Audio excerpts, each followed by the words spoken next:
काय निवेदन दिले, काय मागणी आहे तुमची? नमस्ते, मी प्रहार संघटनेचे प्रदेश अध्यक्ष बोलते.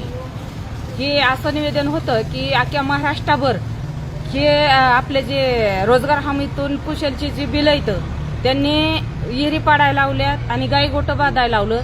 त्याची कुठल्याही प्रकारचं हे शेतकऱ्यांना 2022 ते 23ची बिलं येतं ते आजपर्यंत अजून हे लोकांना भेटलेली नाहीत.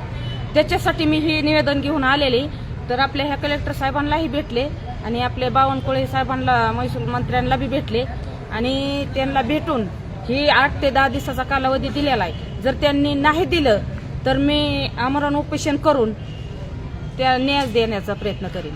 बावनकुळेंना निवेदन दिले, हो, त्यांनी काय आश्वासन दिले त्याच्यावर? त्यांनी पण आश्वासन दिलंय की 100% ताई मी ह्याचं पाठपुरावा करून तुम्हाला उत्तर देतो. हे असं सगळ्या महाराष्ट्राभर चाललेलं आहे आणि ही 2,93,00,000 येतं. मग ह्यांचा निधी काय आलाच नाही का आजपर्यंत?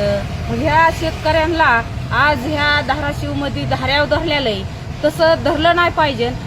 जसा निधी येईल असा वाटपच झाला पाहिजे.